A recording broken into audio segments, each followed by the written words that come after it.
레위기 1장 온전한 헌신의 불꽃.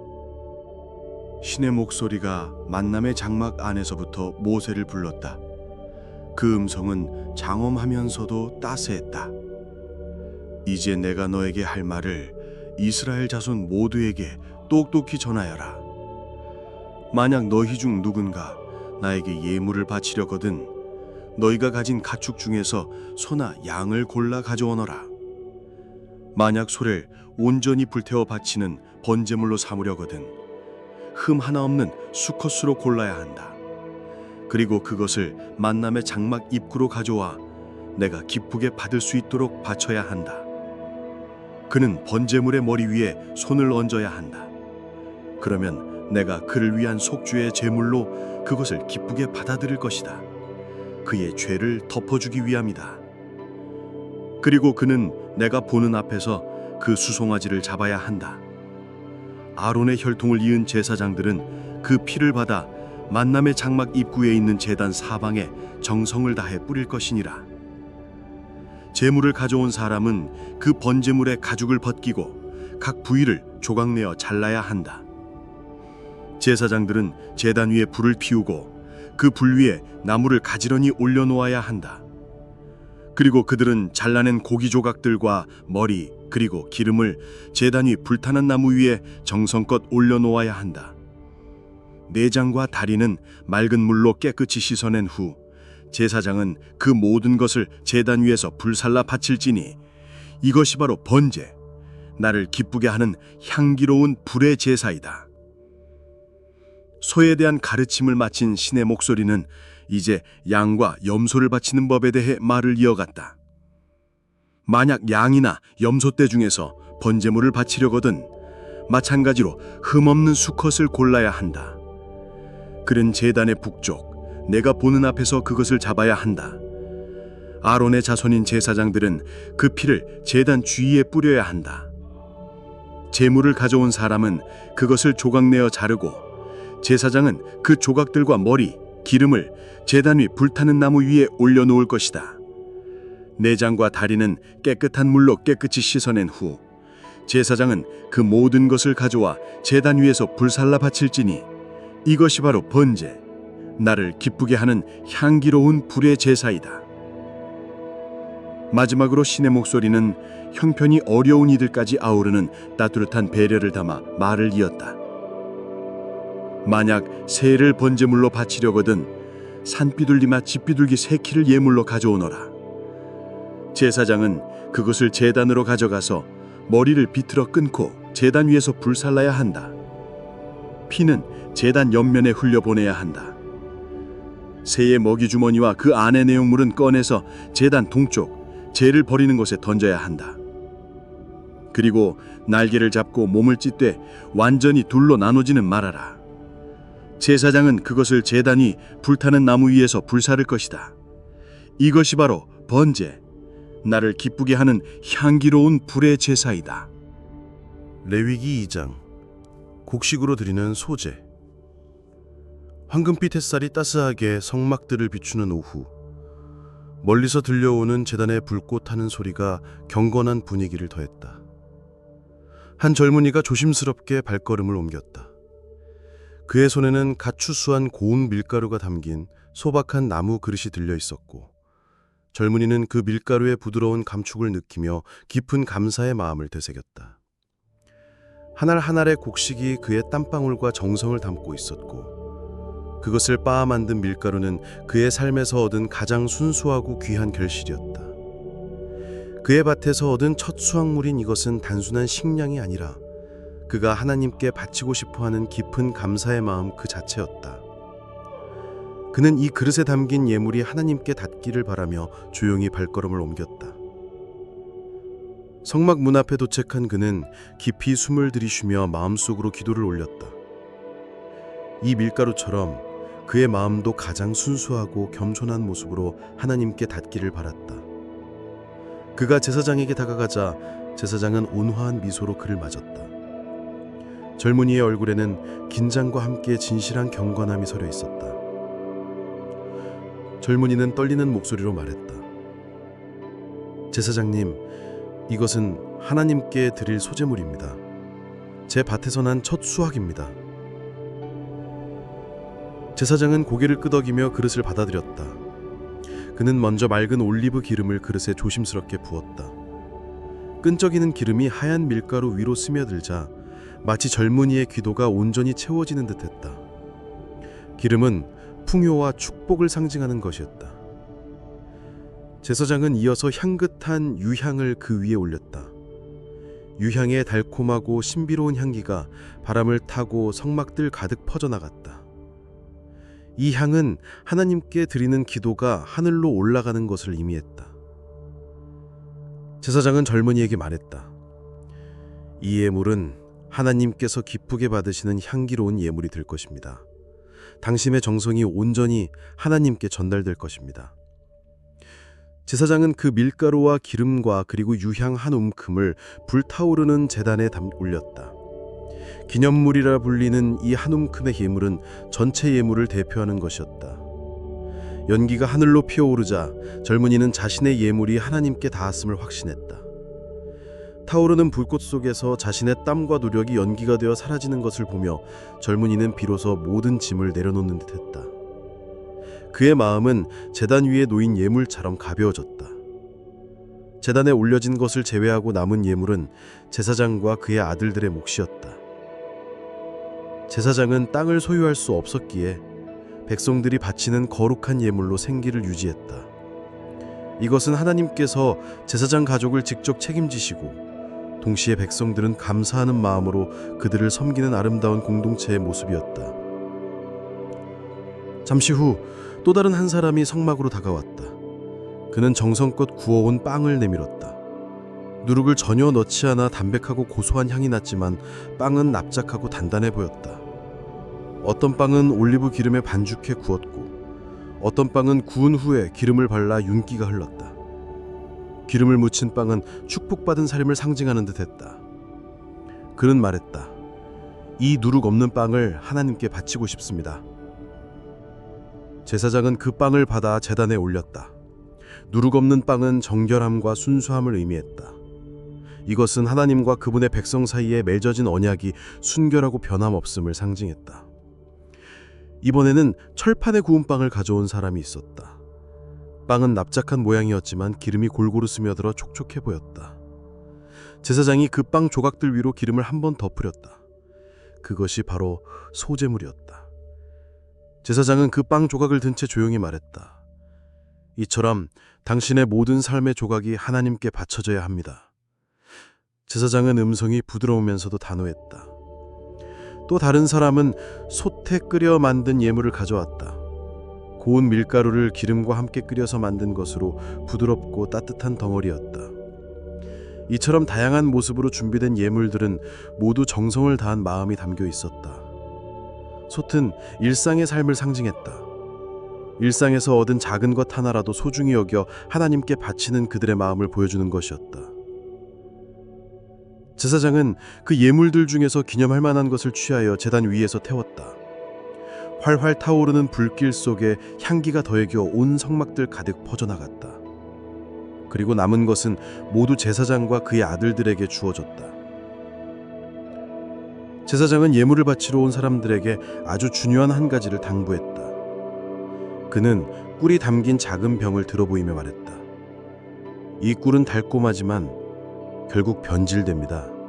세상의 쾌락이 그렇듯 하나님께는 변질되지 않는 순수한 마음만이 합당합니다. 이어서 그는 누룩덩이를 들어보이며 말했다. 누룩은 빵을 부풀게 하지만 부패를 상징합니다. 그러니 여러분이 하나님께 바치는 모든 소제물에는 절대로 누룩이나 꿀을 넣지 마십시오. 그것들은 불로 태워 바치는 예물로 쓰면 안 됩니다. 제사장의 눈빛은 진지했다. 누룩은 빵을 부풀게 하지만 동시에 부패를 상징했다. 이는 우리 마음속에 숨겨진 교만, 거짓, 그리고 죄를 의미하는 것이었다. 하나님께 나아갈 때는 이러한 것들을 모두 버리고 순수하고 겸손한 마음으로 나아가야 함을 일깨워주는 중요한 규례였다. 꿀은 달콤하지만 시간이 지나면 발효되어 신맛이 나고 변질되었다. 이처럼 세상의 달콤한 즐거움이나 일시적인 행복을 하나님께 바칠 수 없다는 깊은 의미를 담고 있었다. 첫 곡시도로 드리는 예물은 누룩과 꿀을 사용할 수 있지만 제단에서 태우는 용도는 쓰지 않습니다. 그리고 가장 중요한 것은 모든 소재물에는 반드시 소금을 치십시오. 이것은 하나님과의 영원하고 변하지 않는 언약을 상징하는 소금입니다. 모든 예물에 소금을 빼서는 안 됩니다. 소금은 부패를 막고 맛을 내는 동시에 변치 않은 언약을 의미했다. 아무리 작은 예물이라도 소금 한 토를 더하는 것은 하나님과의 약속이 영원히 지속될 것이라는 믿음을 기억하겠다는 뜻이었다. 소금은 예물 전체를 정결하게 하고 하나님과의 관계를 영원히 보존하겠다는 의지를 나타내는 강력한 상징이었다. 마지막으로 갓 익은 첫 곡식으로 예물을 바치러 온 사람이 있었다. 그는 곡식 이삭을 볶아 빻아온 것을 가져왔다. 볶는 과정에서 고소한 냄새가 진동했고 빻는 과정에서 곡식의 가장 순수한 모습이 드러났다. 제사장은 그 빻은 곡식 위로 기름을 붓고 유향을 올렸다. 제사장은 그 한온 금을 기념물로 불살랐다. 고소한 곡식 냄새와 향긋한 유향 냄새가 어우러져 하늘로 올라갔다. 소재는 단순한 곡식 예물이 아니었다. 그것은 하나님께서 베풀어 주신 풍요로운 삶에 대한 감사이며 동시에 자신의 삶을 정결하고 순수하게 바치겠다는 엄숙한 약속이었다. 그 작은 밀가루 한 줌에 그 빵 한 조각에 담긴 것은 바로 하나님을 향한 이스라엘 백성들의 깊은 라망과 변치 않는 믿음이었다. 그들의 일상이 하나님과의 깊은 관계 속에서 거룩해지는 순간이었다. 레위기 3장 화목의 향기. 따스한 햇살이 내려앉고 제단 불꽃의 열기가 코끝을 스치는 가운데 수많은 사람들의 웅성거림 속에서도 마음을 평온하게 하는 경건한 공기가 느껴졌다. 한 가족이 성막으로 들어섰다. 아버지의 손을 잡은 어린아들의 얼굴에는 호기심과 설렘이 가득했고 그 뒤를 따르는 어머니와 딸의 표정에도 깊은 기쁨이 서려 있었다. 이들은 평소와 달리 감사와 화목을 위해 특별히 마련한 제물을 들고 있었다. 아들이 아버지에게 물었다. 아버지, 번제나 소제와는 분위기가 다른 것 같아요. 오늘은 왜 이렇게 화기애애한가요? 아버지는 아들을 꽉 안아주며 말했다. 오늘 이 기쁨이 느껴지니? 하나님께서는 우리가 이렇게 서로 사랑하고 기뻐하는 모습을 가장 보고 싶어 하신단다. 이 제사는 바로 우리 가족의 감사와 기쁨을 함께 나누는 시간이란다. 그들은 흠없는 어린 양 한 마리를 조심스럽게 인도하여 제사장에게로 갔다. 어린 양의 순수한 눈망울을 보며 아버지는 지난 한 해 동안 하나님께서 베풀어 주신 모든 축복을 떠올렸다. 마른 땅에 내린 단비, 힘든 고비를 넘게 해주신 순간들, 아버지는 마음속으로 감사의 기도를 올렸다. 이 행위는 어린 양을 바치기 위한 것이자 하나님께 자신의 모든 감사와 평화의 소원을 전가하고 하나님과 진정으로 화목하고자 하는 진심을 담는 의식이었다. 그 짧은 순간 아버지는 하나님께서 주신 삶의 모든 축복을 하나하나 떠올렸다. 가족의 건강, 밭의 풍요로움, 그리고 이 평화로운 날에 함께할 수 있다는 것에 대한 깊은 감사가 마음속에 파도처럼 밀려왔다. 제사장은 그들의 진심이 담긴 어린 양을 제단으로 인도했다. 곧이어 정해진 절차에 따라 어린 양의 피가 제단 사방에 뿌려졌다. 피는 상명과 속죄를 의미하는 것이었다. 비록 이 제사는 죄를 용서받기 위함이 아니었지만 하나님과 화목하기 위해서는 생명을 드려야 한다는 엄숙한 진리를 상기시켰다. 제사장은 양의 기름진 부분, 곧 내장을 덮은 기름과 콩팥 위와 간에 덮인 기름덩어리를 취했다. 그리고 양의 꼬리 중 가장 기름이 많고 좋은 부분을 베어 제단 불 위에 올려놨다. 이 모든 기름진 부분은 가장 좋은 것이었기에 오직 하나님만을 위해 바쳐졌다. 그것은 마치 하나님과의 화목을 기념하는 특별한 잔치에 가장 귀한 부분을 바치는 것과 같았다.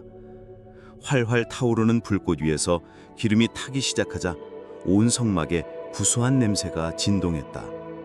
그 냄새는 단순히 기름 타는 냄새가 아니라 하나님께서 그들의 예물을 기쁘게 받으신다는 확신을 주는 향기로운 향이었다. 이 향기는 하나님과 백성 사이의 평화롭고 친밀한 관계를 상징하는 듯했다. 제사장은 가족에게 말했다. 하나님께 드려질 기름진 부분이 모두 태워졌으니 이제 남은 고기는 여러분의 몫입니다. 이것은 하나님과 함께하는 거룩하고 깊은 식사입니다. 아버지의 얼굴에 깊은 미소가 번졌다. 그들은 성막들 한쪽에 마련된 장소로 옮겨 남은 고기를 구웠다. 온 가족이 둥글게 모여 앉아 따뜻한 고기를 나누어 먹었다. 그들은 제사장 가족과도 고기를 나누어 주었다. 제사장과 그의 가족도 함께 식탁에 앉아 하나님께 드려진 거룩한 음식을 함께 나누는 기쁨을 만끽했다. 이 순간 제단에서 하나님께서 받으신 예물과 지상에서 모두가 나누는 음식이 하나가 되었다. 아버지는 아들의 접시에 가장 맛있는 고기 한 점을 올려주며 환하게 웃었다. 너도 이제 어른이 다 되었구나. 어머니는 딸의 손을 잡고 조용히 속삭였다. 네가 곁에 있어서 엄마는 참 행복한단다. 그들의 마음속에는 세상의 어떤 것과도 바꿀 수 없는 깊은 평화가 깃들었다. 이 식사는 단순한 배부름을 넘어 하나님과의 화목이 가져다주는 평화와 기쁨을 온몸으로 경험하는 시간이었다. 모든 식사가 끝난 후 아들은 만족스러운 표정으로 말했다. 아버지, 이제야 알겠어요.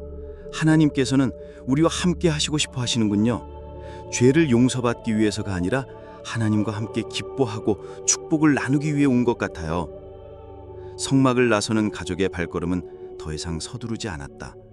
아버지와 아들은 어깨를 나란히 하고 어머니와 딸은 서로 손을 맞잡고 있었다. 붉게 물든 노을 아래 그들의 그림자는 하나로 길게 이어졌다. 레위기 4장 죄를 씻는 속죄의 길. 성막들에는 매일 제사가 이어졌지만 그날의 분위기는 이전과는 사뭇 달랐다. 화목제의 기쁨과 감사함 대신 무겁고 엄숙한 침묵이 맴돌았다. 한 나이든 제사장이 깊은 한숨을 내쉬며 소 한 마리를 끌고 성막 문 앞에 섰다. 오늘 그가 드려야 할 제사는 단순히 개인의 죄를 위한 것이 아니었다. 이스라엘 온 백성의 죄와 허물을 대변하여 속죄제를 드리러 온 참이었다. 그의 어깨는 무거웠다. 이 무거운 침묵이 바로 이스라엘의 죄로구나. 내가 알지 못하는 죄까지도 이 짐승의 숨결 속에 담아내야 한다니. 그는 깊은 죄책감과 책임감을 느끼며 흠없는 소의 머리에 두 손을 얹었다. 차분하고 깊은 소의 눈을 바라보며 그는 마음속으로 백성이 지은 수많은 죄를 하나하나 되뇌었다. 그 모든 죄가 이 소에게로 전가되는 엄숙한 의식이었다. 이 소가 대신 죄의 무게를 짊어지고 죽어야 하는 것이다. 그 사실에 제사장은 죄의 비참함을 다시 한번 깨달았다. 곧이어 제사장은 소를 잡아 피를 받아냈다. 그 피는 단순한 액체가 아니었다. 그것은 죄로 인해 끊어진 하나님과의 생명관계를 다시 연결하는 신성한 생명이었다. 제사장은 그 피가 담긴 그릇을 들고 성소 안으로 들어갔다. 그가 피를 가지고 들어간 곳은 하나님의 거룩한 임재가 있는 곳이었다. 성소에 들어선 그는 먼저 향단불에 피를 바르고 그 앞에서 피를 7번 뿌렸다. 7번이라는 숫자는 완전함과 완벽한 정결을 상징했다. 이 행위는 백성의 죄를 씻고 정결하게 하여 하나님과의 관계를 완전히 회복하겠다는 간절한 소망을 담고 있었다. 성소에서의 의식을 마친 후 그는 남은 피를 가지고 다시 성막들로 나왔다. 그의 발걸음은 결연했다. 그는 성막들에 있는 번제단 밑에 남은 피를 모두 쏟아부었다. 번제단 밑으로 흘러내려 투박한 흙에 스며드는 소리가 들리는 듯했다. 붉은 자국들이 서서히 옅어지며 땅에 흡수되자 제사장은 비로소 죄의 무게가 조금은 가벼워진 듯한 기분을 느꼈다. 피를 다 쏟아부은 후 제사장은 소의 모든 기름과 내장, 콩팥 그리고 간을 덮은 덩어리를 취하여 불태웠다. 기름은 동물에서 가장 좋은 부분이었다. 속죄제에서도 가장 좋은 부분은 먼저 하나님께 바쳐졌다. 활활 타오르는 불길 속에서 소의 기름이 타자 연기는 하늘로 피어올랐다. 이제 소의 몸, 곧 가죽과 내장 등 남은 모든 것은 성막 밖으로, 곧 진영 밖의 정결한 곳으로 옮겨졌다. 그것은 죄를 버리는 곳이었다. 그곳에서 소의 몸을 불에 태웠다. 이것은 죄의 결과가 얼마나 비참하고 하나님의 거룩함과는 얼마나 멀리 떨어져 있는지를 보여주는 상징적인 행위였다. 죄는 하나님의 거룩한 임재로부터 멀리 떨어진 곳에서 완전히 소멸되어야 했다. 제사장은 타오르는 불을 보며 죄의 끔찍한 결과를 다시 한번 생각했다. 제단 위에서 기름이 모두 타고 진영 밖에서 소의 몸이 완전히 불타 없어지자 그를 짓누르던 죄의 무게도 함께 사라지는 듯했다. 한 생명의 희생으로 인해 백성의 죄가 완전히 씻겨지고 용서받았음을 마음속으로 느낄 수 있었다. 한 생명의 희생으로 인해 그들의 죄가 사라지고 다시 하나님 앞에 정결한 모습으로 설 수 있게 된 것이다. 이처럼 이스라엘 백성은 죄를 지었을 때 그 죄의 무게를 외면하지 않고 겸손하게 하나님께 나아가 속죄제를 드렸다. 이 제사를 통해 그들은 죄의 용서를 받고 하나님과의 관계를 다시 회복할 수 있었다. 소의 피는 그들의 죄를 씻고 불꽃은 그들의 죄를 태웠다. 그렇게 그들은 죄를 넘어 다시 한번 하나님께 가까이 나아갈 수 있었다. 속죄제는 단순한 의식이 아니라 죄의 심각성을 깨닫고 하나님의 용서를 구하며 하나님과의 관계를 회복하는 거룩한 통로였다. 레위기 5장 숨겨진 죄를 위한 속죄와 속건. 성막의 엄숙한 침묵은 어제와 같았지만 오늘은 차가운 공기마저 죄의 무게처럼 느껴졌다. 성막 문 앞에 선 한 남성은 두려움과 함께 깊은 고민에 빠져 있었다. 그의 이름은 시므온이었다. 그는 바로 개인의 죄를 위해 속죄제를 드리러 온 사람이었다. 어제의 제사가 이스라엘 전체의 죄를 위한 것이었다면 오늘은 자신만의 허물에 대한 책임이었다. 시므온의 마음은 무거웠다. 그가 지은 죄는 눈에 보이는 거창한 것이 아니었다. 사소하고 어쩌면 기억조차 하지 못할 뻔한 것들이었다. 며칠 전 마을에서 누군가가 저주하는 소리를 들었지만 곤란한 상황에 엮이고 싶지 않아 모른 척 지나쳤던 일. 부정한 짐승의 사체에 손을 댔지만 대수롭지 않게 여기고 몸을 정결하게 하지 않았던 일. 어제 친구에게 농담처럼 내뱉었던 경솔한 맹세까지. 모두 스스로는 크게 문제 삼지 않았던 일들이었다. 하지만 하나님의 말씀이 선포되는 성막 앞에서 그의 마음은 편치 않았다. 그는 자신이 알게 모르게 지은 죄도 하나님 앞에서는 숨길 수 없음을 깨달았다. 그의 영혼은 죄의 무게를 느끼고 있었다. 시므온은 죄의 종류와 자신의 형편에 따라 제물을 준비했다. 만약 그가 부유한 자라면 흠없는 어린 양이나 염소 한 마리를 끌고 와야 했지만 그럴 형편이 되지 않았다. 그는 자신의 손으로 정성껏 피운 산비둘기 2마리를 가져왔다. 제사장은 그가 가져온 비둘기 1마리를 취하여 제단으로 향했다. 제사장이 비둘기의 머리를 비틀어 꺾는 순간 작은 비명조차 없는 조용한 죽음이 성막에 울렸다. 곧이어 비둘기의 작은 몸이 불꽃에 휩싸여 연기가 되어 사라지는 것을 보며 시므온은 자신의 죄가 이렇게나 보잘것없고 작은 생명을 희생하게 만들었다는 사실에 깊은 슬픔을 느꼈다. 남은 1마리는 번제단 위에서 불태웠다. 이 2 비둘기는 그의 죄를 씻고 그가 다시금 하나님께 완전히 바쳐졌음을 상징하는 예물이었다. 그 불꽃과 연기 속에서 시므온은 비로소 마음의 짐을 내려놓을 수 있었다. 만약 시므온이 비둘기조차 바칠 형편이 되지 않는다면 그는 고운 밀가루 10분의 1 에바를 가져와야 했다. 제사장은 그 밀가루를 보며 말했다. 이 예물에는 기름이나 유향을 넣지 않습니다. 기름과 유향은 기쁨과 축복의 상징이기 때문입니다.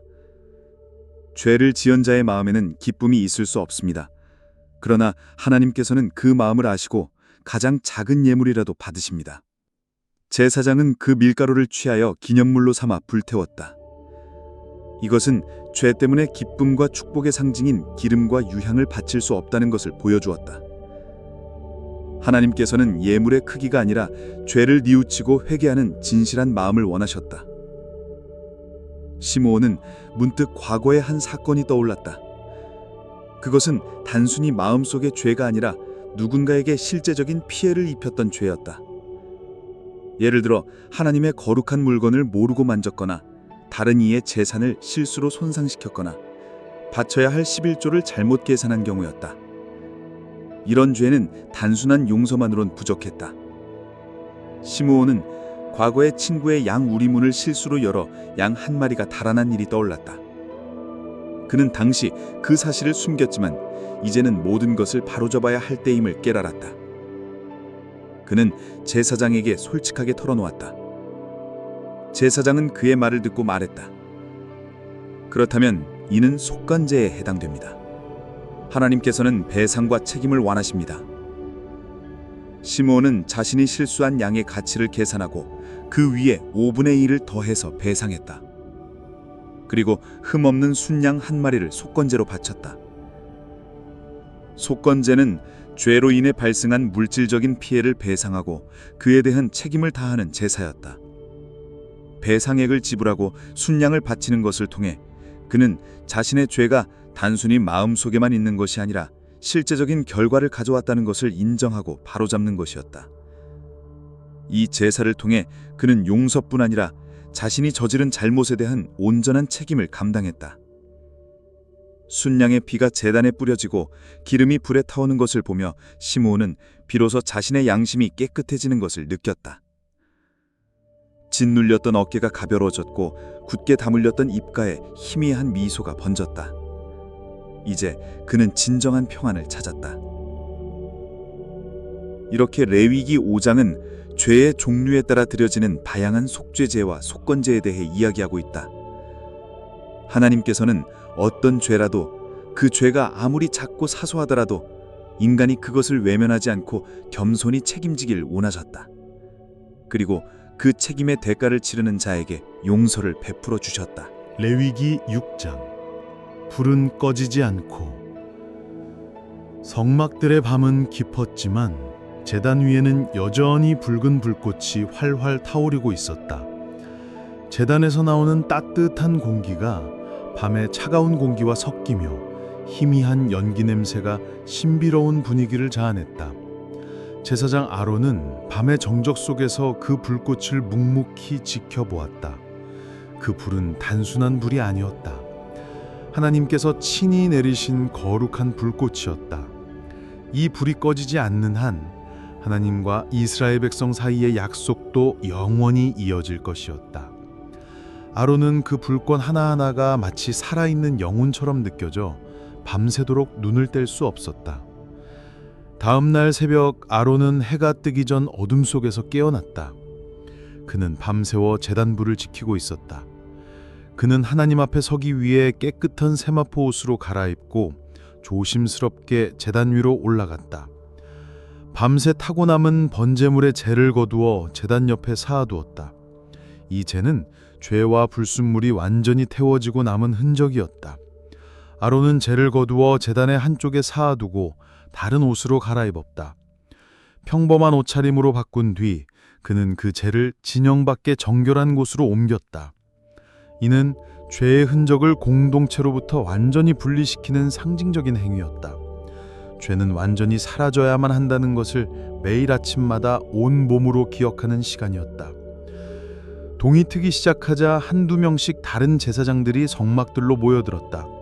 그들의 발걸음은 조금도 흐트러짐이 없었다. 그들은 매일 아침 새로운 나무를 제단불 위에 정성껏 놓았다. 그들의 손길이 닿을 때마다 불꽃은 마치 기지개를 켜듯 더욱 강렬하게 타올랐다. 이 불은 잠시도 쉬지 않고 이스라엘 백성의 죄를 태우고 감사와 평화의 제물을 받고 있었다. 오전 내내 쉼없이 타오르는 번제단 위로 양과 소의 제물이 연달아 올려졌다. 지익 하는 소리와 함께 제물은 불꽃에 휩싸였고 고소한 고기 타는 냄새가 연기와 함께 성막들 가득 퍼져나갔다. 이 제물은 예물 전체를 하나님께 바치는 것이었기에 제사장의 몫은 없었다. 모든 것이 하나님께 온전히 드려졌다. 점심 무렵에 소제물 예식이 시작되자 제사장들은 고운 밀가루를 기름과 섞어 얇은 조각으로 만들었다. 한 젊은 제사장이 그것을 불에 구우며 아론에게 물었다. 제사장님, 이 남은 밀가루는 우리 몫이 되는 것이 참으로 신비합니다. 아론은 고개를 끄덕였다. 그렇지, 번제는 온전히 하나님께 드려지지만 소제는 우리에게도 분깃이 있지. 이는 하나님께서 우리를 돌보신다는 증거이자 우리를 거룩함으로 부르신다는 상징이란다. 제사장들은 남은 소제물을 누룩을 넣지 않고 구워 거룩한 곳에서 함께 먹었다. 제사장이 소제물을 먹는 것은 단순한 식사가 아니었다. 그것은 하나님께 드려진 거룩한 예물을 나누는 것이며 그로써 하나님과 거룩함을 공유하는 행위였다. 제사장은 백성을 대신해 하나님을 섬기는 특별한 직분을 받았고 그 직분에는 이러한 거룩한 음식의 분깃이 주어졌다. 그들은 이 음식을 먹음으로써 영적으로 강해지고 하나님의 일을 수행할 힘을 얻는다고 믿었다. 저녁이 되자 속죄제 규례가 이어졌다. 속죄제를 드리러 온 백성들이 어린 양이나 염소를 가져왔다. 제사장은 속죄제물의 피를 받아 제단 위에서 태우고 남은 고기는 진영 밖으로 가져가야 했다. 속죄제는 백성의 죄를 씻는 예물이었기에 그 고기는 거룩한 곳에서 먹을 수 없었다. 이처럼 죄의 무게는 거룩함과 분리되어야 했다. 하지만 속죄제 중에서도 특별한 경우가 있었다. 제사장이 자신이나 온 회중의 죄를 위해 속죄제를 드렸을 때 그 제물의 피는 성소 안까지 가지고 들어갔다. 이런 경우에는 그 제물의 고기를 먹지 못하고 모두 불살라야 했다. 이 규례는 제사장들도 죄에서 자유롭지 않다는 것을 보여주었다. 이처럼 제사장들은 매일매일에 이어지는 제사의식 속에서 하나님께 바쳐진 것과 그렇지 않은 것을 철저히 구분했다. 거룩함과 속됨을 구분하는 것, 그것이 제사장으로서의 삶이었다. 그들의 눈앞에 활활 타오르는 제단의 불꽃처럼 그들의 마음속에는 하나님의 명령 앞에서 결코 꺼지지 않는 믿음이 타오르고 있었다. 레위기 7장 제사장의 목. 밤낮 없이 타오르는 제단 불꽃 아래 제사장들의 손길은 분주했다. 그날은 속건제와 화목제를 드리러 온 백성들로 성막들이 북적거렸고 땀에 번들거리는 그들의 얼굴에는 피곤함보다 기쁨과 경건함이 가득했다. 속건제는 죄로 인해 발생한 피해를 배상하고 용서를 구하는 제사였다. 한 남성이 어린 양 한 마리를 끌고 와 제사장에게 건넸다. 남성은 이웃의 포도밭에 실수로 피해를 입혔고 그에 대한 배상과 용서를 구하기 위해 온 것이었다. 제사장은 그 남성의 진심을 알고 있었다. 제사장은 그가 가져온 속건 제물을 받아 정해진 절차에 따라 제단 위에서 태웠다. 그리고 남은 고기는 거룩한 곳에서 먹었다. 이것은 그들의 죄가 완전히 씻겨졌음을 상징하는 행위였다. 특히 속건 제물인 순양의 가슴 부위는 제사장들의 몫으로 주어졌다. 이는 하나님께서 그들의 봉사를 인정하시고 먹이신다는 의미였다. 한편 화목제는 감사와 기쁨을 나누는 축제의 제사였다. 화목제를 드린 백성들은 하나님께 드리고 남은 제물을 가족들과 함께 나누어 먹을 수 있었다. 한 가족이 감사의 화목제를 드리고 남은 고기를 나누어 먹는 것을 보며 제사장은 미소를 지었다. 그런데 화목제에도 몇 가지 규례가 더 있었다. 감사함으로 드리는 화목제물은 당일에 먹어야 했다. 이는 감사의 마음을 미루지 않고 즉시 표현하라는 의미였다. 아버지, 이 고기는 내일 먹으면 안 되나요? 어린 아들이 아버지에게 물었다. 안 된단다. 하나님께서 오늘 주신 기쁨은 오늘 누려야 하는 것이지. 내일의 기쁨을 오늘 앞당길 수 없듯 오늘의 감사도 미루지 않고 즉시 표현해야 한단다. 이것이 바로 하나님께서 우리에게 가르쳐 주시는 삶의 방식이지. 아버지는 아들의 머리를 쓰다듬으며 대답했다. 만약 서원하거나 자원하여 드리는 화목제물은 다음 날까지 먹을 수 있었다. 그러나 이틀이 지나 남은 고기는 모두 불살라야 했다. 고기를 먹는 것이 허락되지 않았다.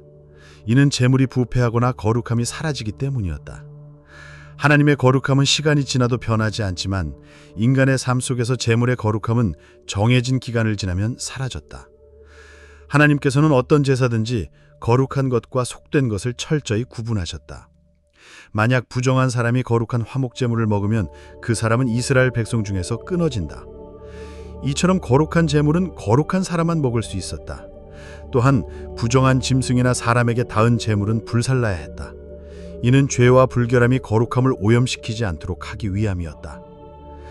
제사장은 제사 종류에 따라 달라지는 몫을 보며 하나님의 세심한 배려에 새삼 감탄했다.